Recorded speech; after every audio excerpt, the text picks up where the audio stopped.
Her smile is terrific, her style is terrific. Can I take a picture of you? She takes photographs, I might add, shorty bad, maybe laugh. So go while I get a math.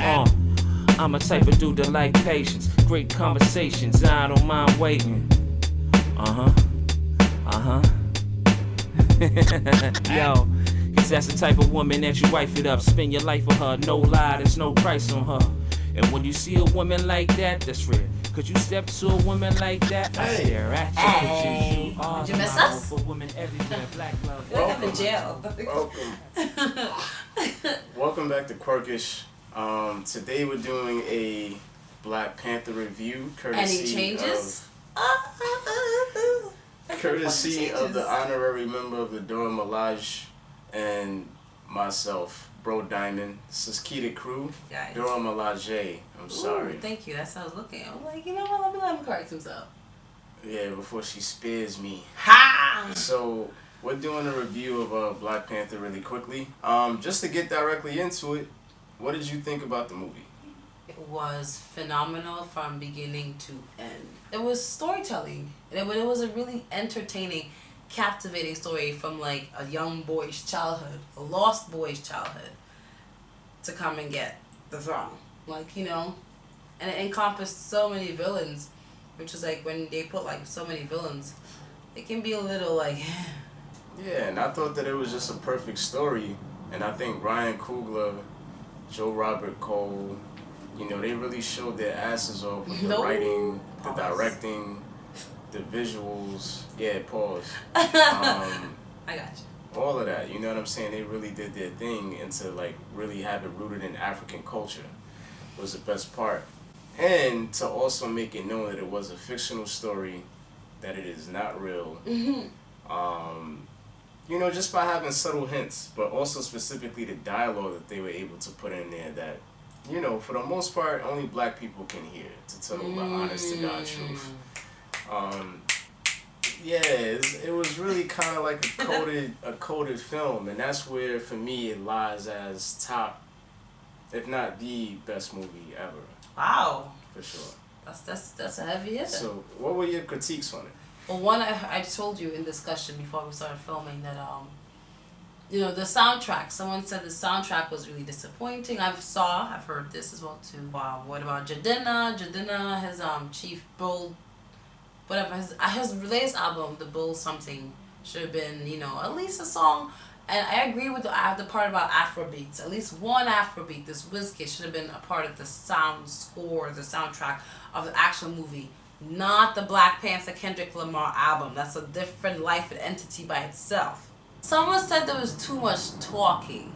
But that whole part, you know, was a big part of the African aspect to it. That people have to, like, just let themselves come into and say, you know, I have to hear a story right now. But it's a little bit different for people that are familiar with Marvel, familiar with the fact that this is within, like, an 18-film Marvel Cinematic Universe. You know, that's familiar with that context, that's familiar with the black context. You know, we fit into a very, very, very tiny portion of the people that can see this entire film, you know, through the entire scope.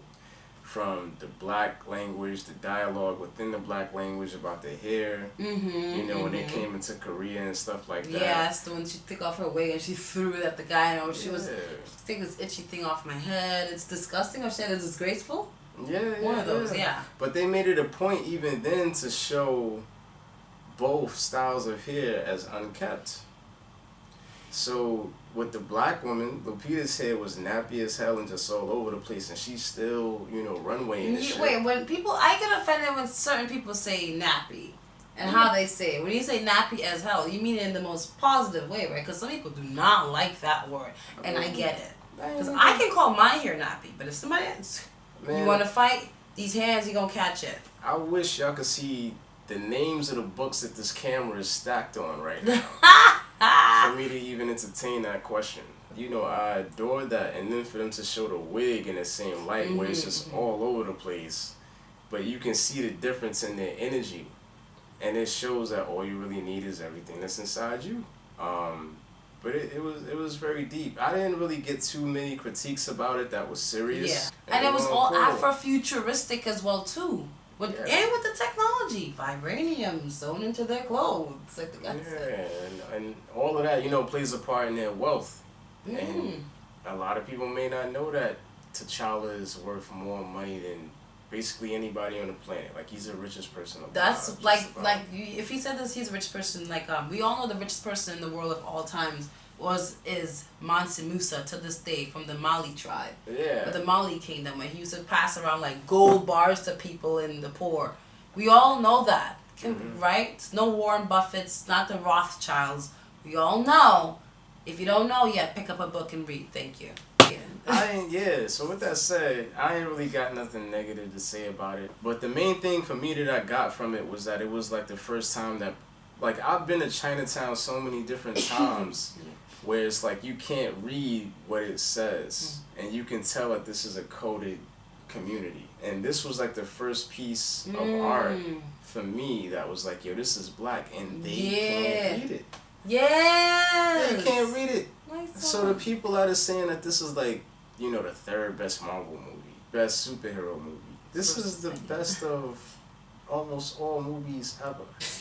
Coogler is gonna go down as one of the top, if not the best director. Self-taught kid from Oakland. Yeah. So let me ask you, what scene stood out to you, and what can you relate to it to this day and age?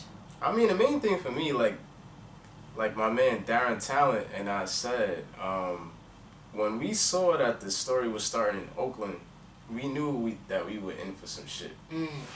Because he was like, yo, how the hell are you going from Oakland to Wakanda, right? Yeah, I thought the same thing. I was like, how they gonna tie this shit? But when they did that, I was like, yo, we knew that it was gonna be a classic from that point, because we know how to bridge the gap between the soil and the sky. We know both.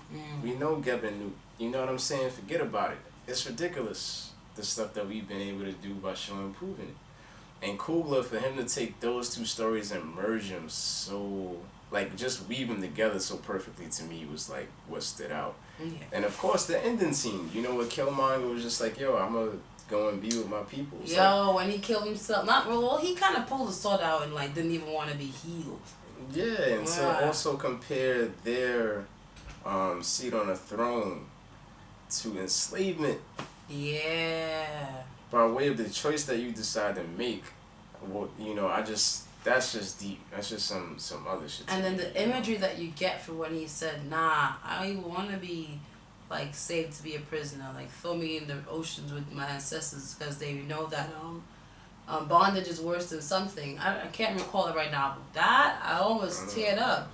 Like the movie, like we all clapped, because that scene was like powerful. Yeah, and it had to be.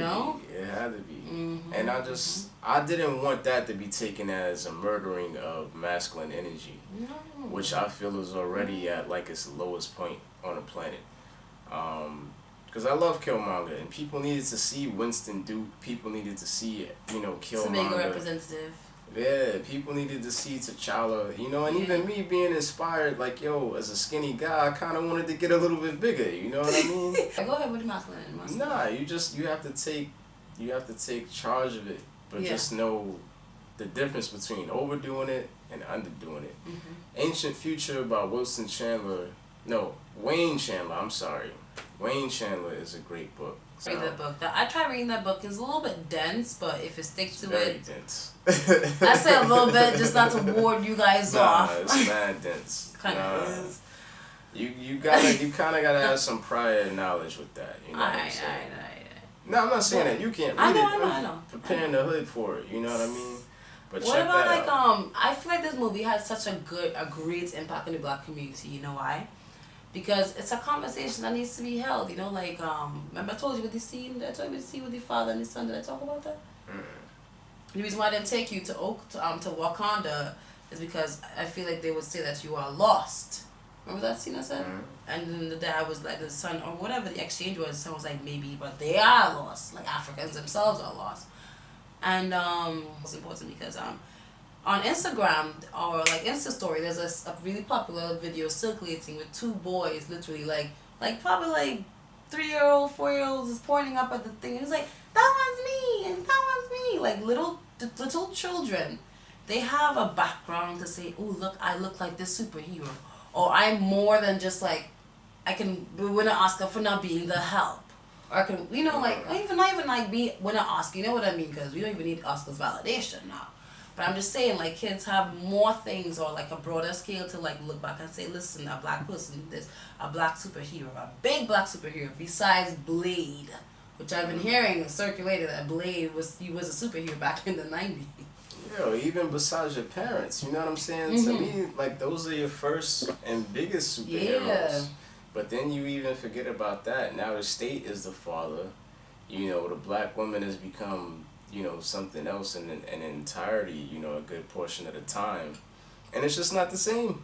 But it really is the truth, you know, as far as the African family that you see in there and how the women are so prevalent. In Oh Black my God, Panther, yes. And how the masculine is so prevalent, but nobody steps on each other's toes. No, it's a pure balance. That's how he was Yin and yang. up until a certain point. And then you start talking about the feminism and things like that. The extreme feminist and free the nipple movement. Yo, not offend because anybody. It's like, But yes. why isn't feminism in that culture? There's no need for that extreme feminist energy when everything is balanced. There ain't no need for any feminist energy. Because in a way, they're all both half male. They're both male and female masculine energy within the same human body. Yeah, but I'm talking about the word itself. Oh, feminist. Okay. There's no need for that in Wakanda because everybody knows what they are. Just like how the Black Panther went to Lupita at the end of it and said, you need to do what your purpose is. And I need to step out of your way even though I love you, but I love you enough to say that you need to do what you need to do without me. And that was deep because black men have to recognize a black woman's purpose, especially when it's outside of our dicks. Oh! So if we let that go, then she'll be able to thrive and she'll respect us even more so for it. And the truth is, that's what gives us our light as black men, to see our women thrive and to see our children thrive. That nature aspect is being taken out of everything, but we were still able to see it in that movie. It was even a pleasure for me to see black women scream and clamor over black men because I don't remember the last time that I had seen that. Like, I love how she looks at me, don't get me wrong, that's not what I'm saying. What I'm saying is, we are getting out of our nature to the point where it's like, yo, I can't even talk about approaching a woman when I'm at work. I can't talk about women for nothing when I'm at work. Like, all of that type of stuff. If that has to exist in this culture where you got Harvey Weinsteins, what is it about Wakanda that we can emulate but we don't need feminism, but we don't need certain things for that community to thrive? What is it about it? And it's all black people. That's what's even bigger about it. They ain't showing the white people in a society where you don't need all of this other chaos.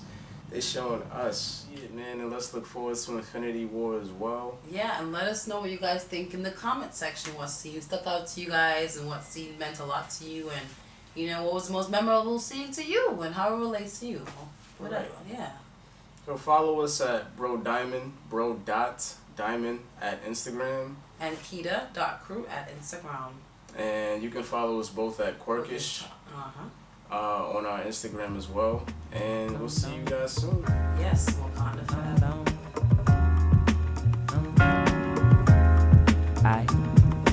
Last year, probably shed my last tear. I'm the cashier, need change from the fear. This is not fair. Do they really care for you? So you gamble, this is a 10 years. Does it take away all the good years? I don't know, maybe not, Let it stop, let it drop, let it cut, barber shops. Who's next?